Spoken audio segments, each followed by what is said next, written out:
everyone, welcome to Beyond Insights. I'm Dilusha Gamage. In the evolving story of Sri Lanka's business landscape, there are few individuals whose stories reflect ambition, clarity of vision, resilience, and deep-rooted belief in building for long-term. Today, our guest is one such entrepreneur. He has paved his path through investments in real estate and leisure sectors. And he's known for turning bold ideas into lasting value creations. He has proven his deep-rooted expertise in the commercial real estate segment through several landmark projects in and around Colombo. He's none other than Mr. Hadi Jamaldeen, the co-founder and the executive director of Steridian Capital and Lanka Realty Investments, PLC. Hadi, welcome to Beyond Insights. Thank you for having me, Dilusha. Hadi, so can you take us back to the early days of your journey into business? What really influenced you to come into business? So, business itself is etched into our DNA. Okay.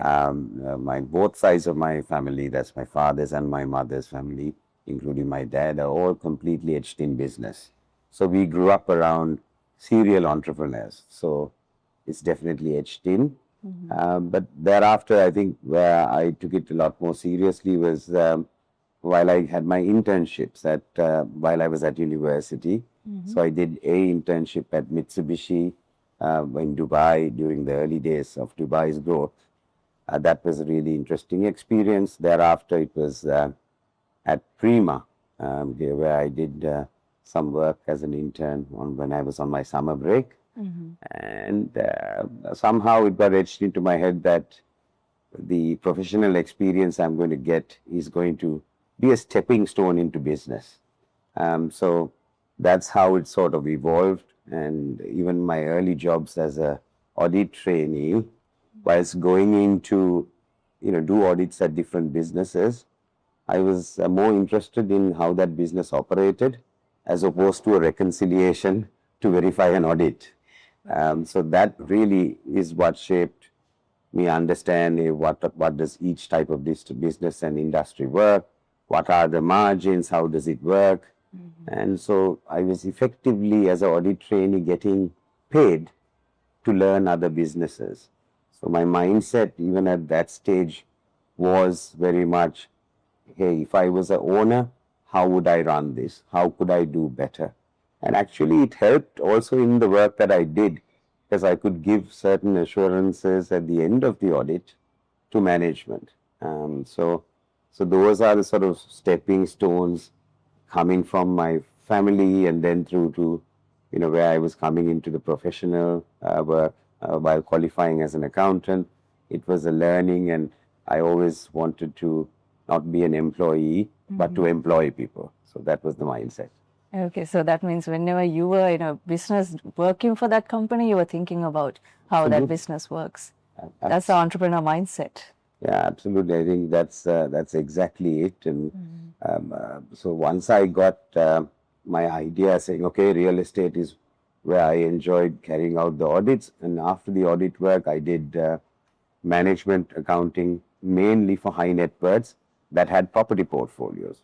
So then I got completely stuck into that and understood how a property business works, looking after everything from payroll to, cash flow management, to monthly management accounts. So I got an exposure of all the gambit, and thereafter moving into, investor allocations into property, how you look at an investment, how you view it, the time horizon, how you bring debt into the equation. So those are the early learnings that really got shaped me, you. Interested. And I think then once that was in my head and fixed, there was no turning back. That's exactly where I wanted to go. Okay. So if I ask you, outside the boardrooms and meetings and businesses, what are you passionate about? So I think, again, what I'm passionate about is building long-lasting value chains. And that's across everything, whether it's my work, whether it's my family, whether it's my friendships, or whether it's any sport I do.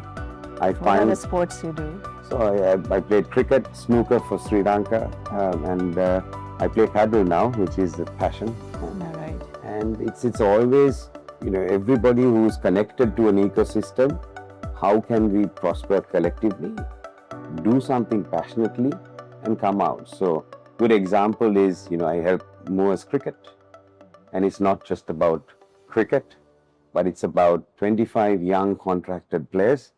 How do we ensure that they break into the Sri Lanka setup? How do we make sure that they have a long-term prospering life in regards to education, financial acumen, grooming, all of it? So that is what excites me. And the same applies to the staff that work with us.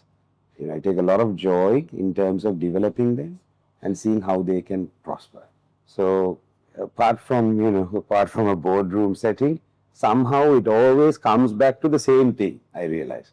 Yeah. Right? So even if it's looking at a business opportunity or playing a sport, now with paddle, we have our own paddle franchise. And That became a business. that is evolving into one. It's probably the fastest growing sport. But I'm surrounded with really good people in the ecosystem and a community. So you find it interesting. So that has more momentum than some others. So in fact, there's a league starting very shortly. And I have, it's really a lot of fun. We have a few co-owners, players, personal trainers, mental coaches, entire support system. And suddenly that's also growing really fast. So it's good to see. Okay. And how do you know when you started Steridian, what were the gaps that you were trying to fill? What really made you to start that? Yeah, so it was really a transfer of skills and capital from the UK to Sri Lanka. So what happened was we had sold out the fund. 3 partners were looking at 3 different things. So one of them wanted to do high-end residential. So we had just sold a portfolio of commercial properties to a pension fund. And then we were at, okay, what is each one going to do? So one of the partners was more interested in high-end residential in Chelsea. Another was interested in provincial commercial property. And I wasn't sure of either of them. So then it was a case of, hey, actually, ultimately Sri Lanka is home. We're always passionate. So Sri Lanka was booming at that time, post-war. So 2013 is when we made the move. And Archie and I, my business partner, decided, okay, let's transfer that skill set. Let's look at bringing strategic capital and bringing in operational excellence. So we thought if we bring those 3 aspects together, we can really prosper. And we know it's Asia's century. Let's see what we can do here. I thought I was able to, at that time, I was a little bit green behind the ears. I thought within a few years, I can set up a big business and operate from Europe and Sri Lanka and all of it.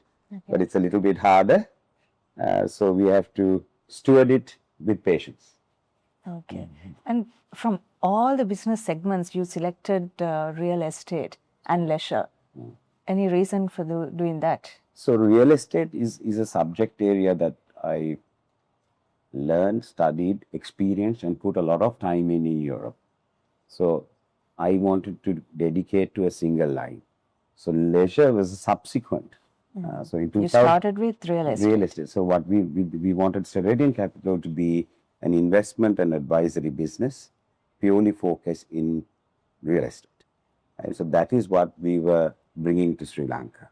So there, when we looked at it originally, what we were planning on at that time was land bank, planning assets, development assets, and income producing assets.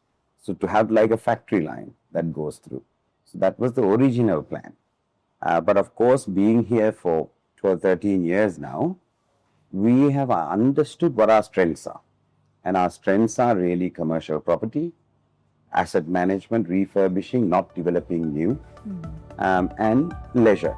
Leisure, again, we did our first property, W15 Valigama, in 2015.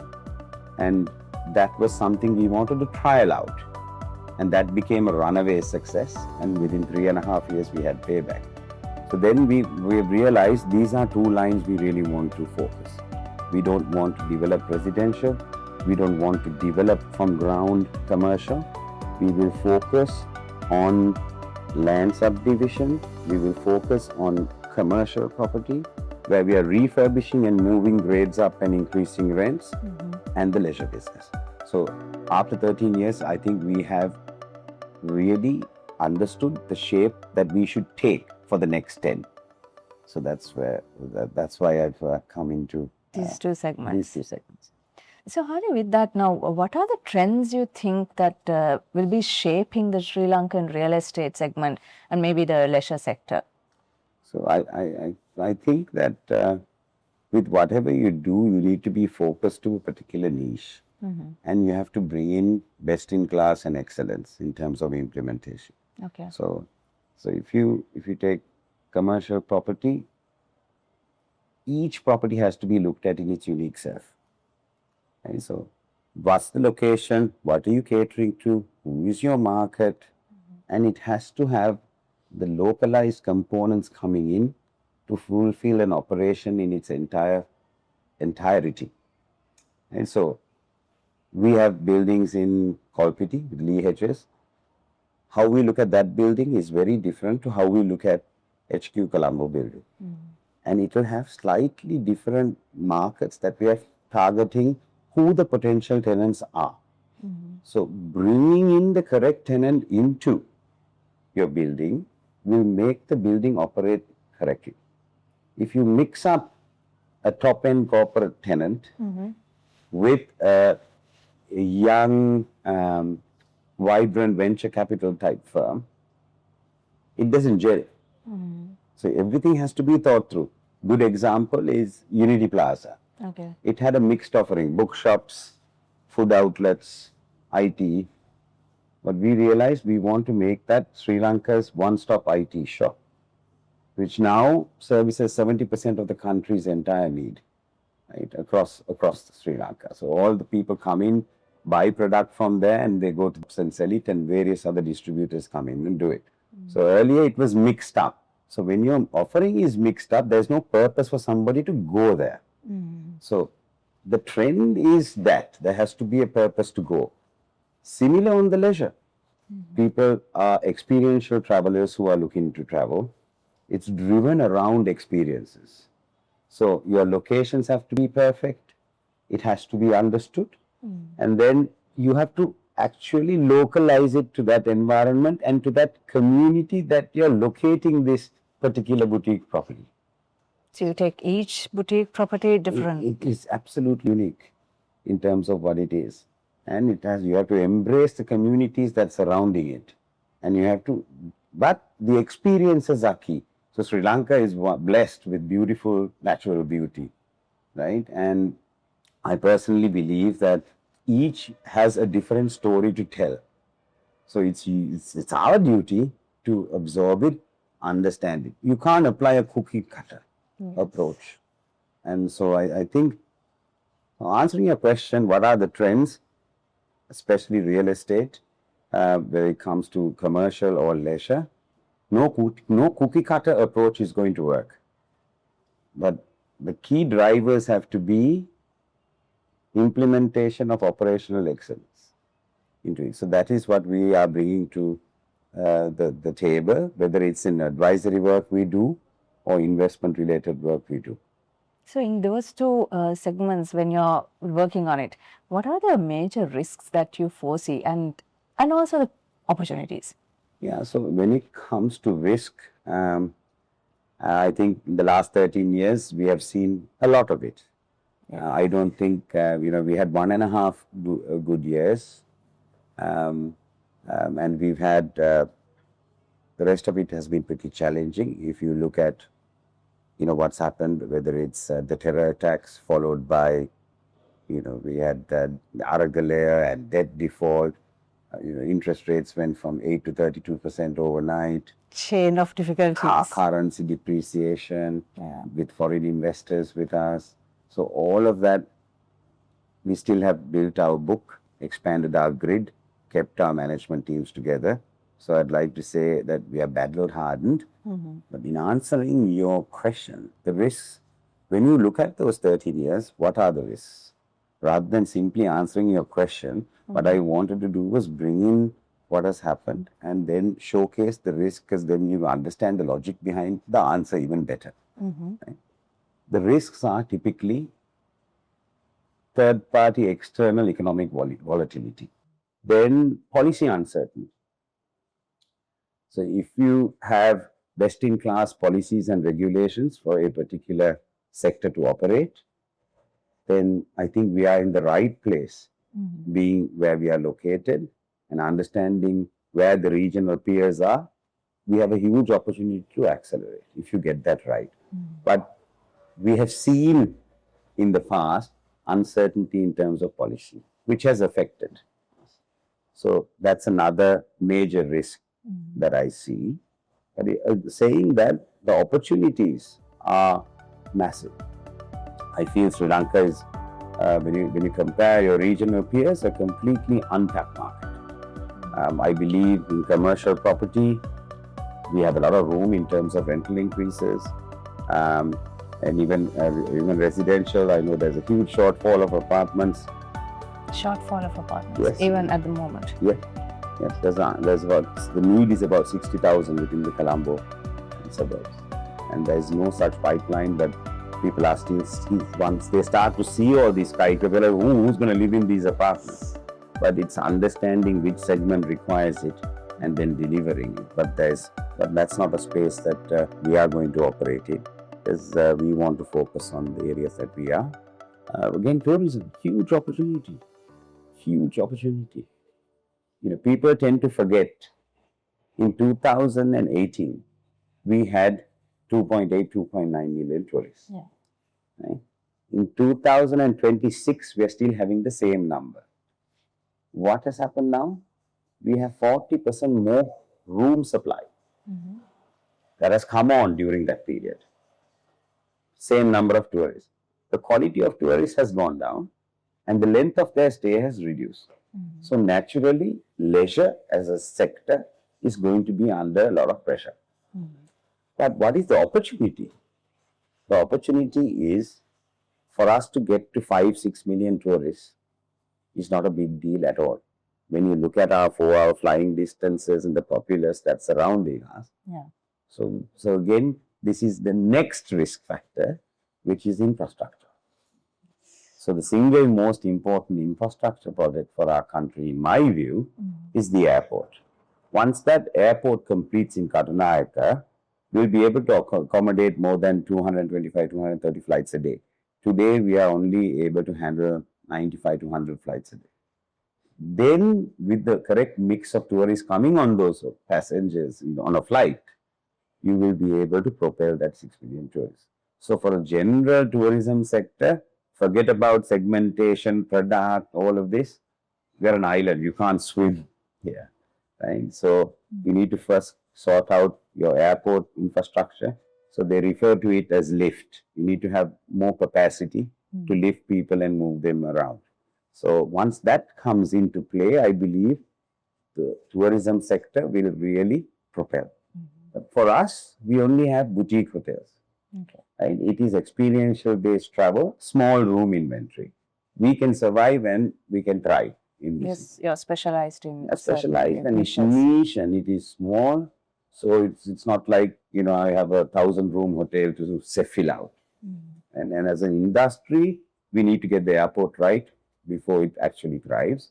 But the opportunity is massive because we have natural beauty, we have populace that surrounds. We just need to sort out the infrastructure.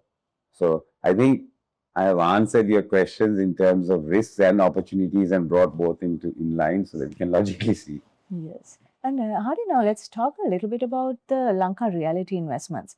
Some may remember it as ASCOT, and especially the stock market investors. Yeah. So what are the verticals under Lanka Realty Investments and how does it work? So the verticals under, so Lanka Realty Investments came about because of two reasons. We had foreign investors and we had to bring in their money to deploy in property projects, real estate related projects. Okay. So at that time, the Land Alienation Act enabled a foreigner to own more than 49%. There was a change, which meant that listed companies, foreign ownership can exceed. So otherwise, what happened was when you build property businesses on a deal by deal basis, you miss opportunities. So we of course, idea was for us to bring strategic capital to Sri Lanka, bring in expertise, and for us to implement effectively. That remains the same. But what the listed company did was it provided us with permanent capital, and foreigners could easily come in and out of the business. Right? So that gave us more certainty and longevity. So that's why we acquired Ascot formally, which is Lanka Realty Investment, to solve those problems for us that I just mentioned. Okay. And then what we did was we effectively did a private placement and put all our other projects into this listed company. Right. So including W15. So W15, yes, there's 2 assets are held there. So the verticals that we have, answering your question, the verticals that we have is we want to have income producing commercial assets in one vehicle, clear line. So for example, HQ Colombo building, we have Unity Plaza, then we have the Lee Hedges 2 towers. So we want to have that as a separate line. Then we have 2 boutique properties which are in the listed company, which we want to have separate them out later and have a listed company that has all the boutique hotels together. Then we want the third vertical is the holding company with land subdivision assets. That's another area that we spot good land, we acquire well, and we get the planning for it. So those are the 3 verticals we want to concentrate on. And at the moment, the reorganization is happening, as well as, whatever we have inherited that is outside of that remit, we are disposing.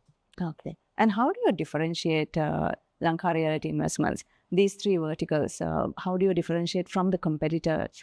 Yeah, I really never look at a market as a competitive environment at all. Right. I think we have a clear focus. We want to be the number 1 commercial real estate company in Sri Lanka, and we want to bring in global benchmarks. So that's how we look at it.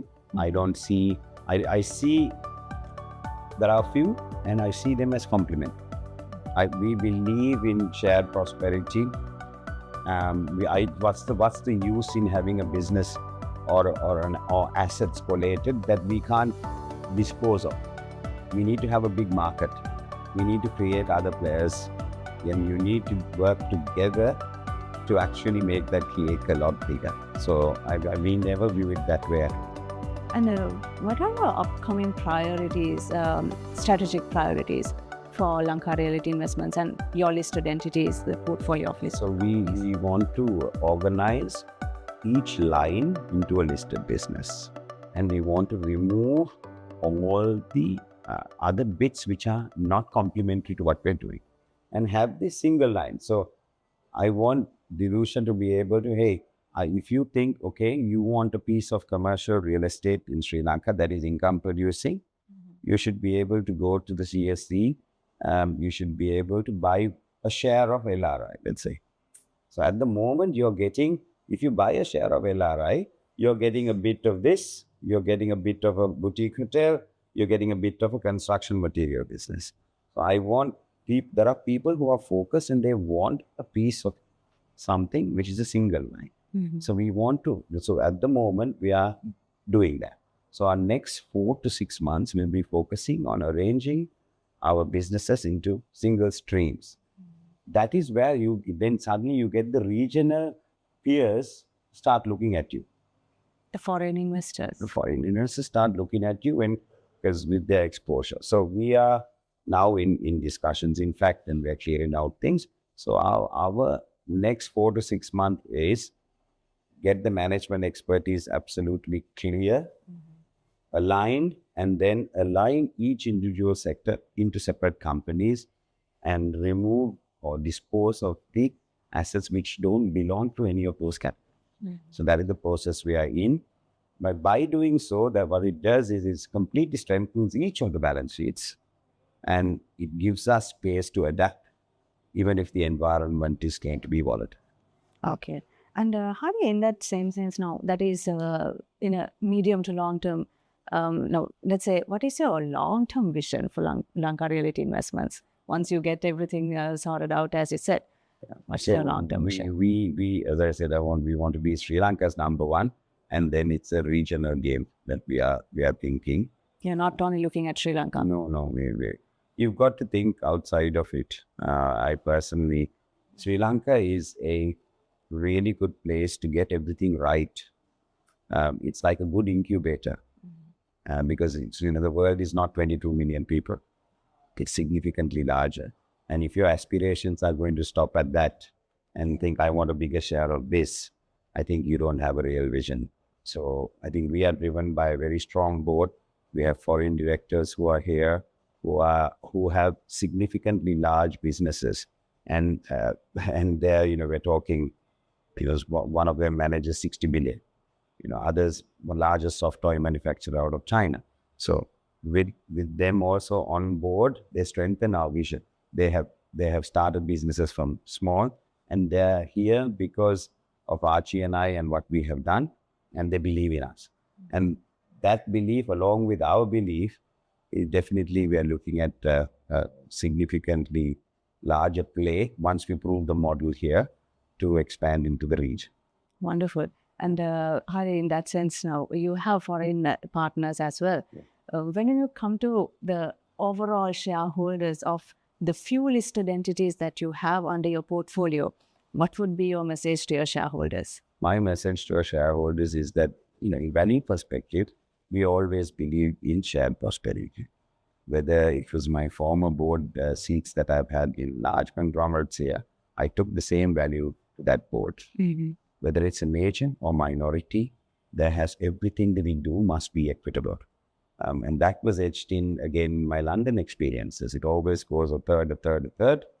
And we are very focused on delivering shareholders the third they deserve. So what we say is the company and the management team, etc., there has to be a third. Then for reinvestment in company affairs and matters for board, a third, and shareholders must have a third. Yes. So that comes to the operational side of things.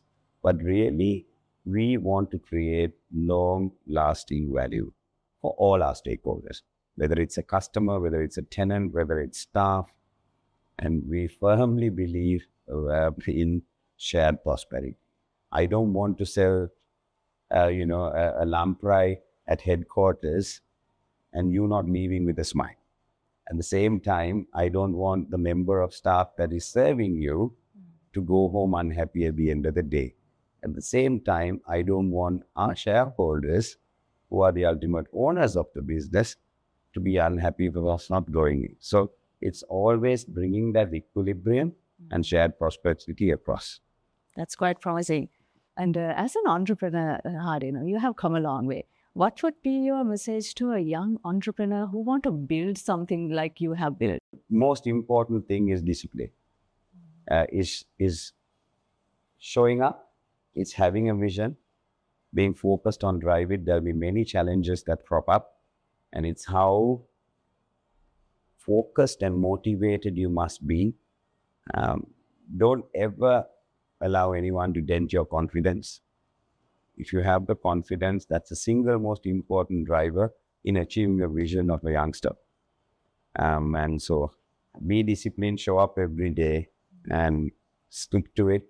And today's technology of what you have, learning capabilities are so much more.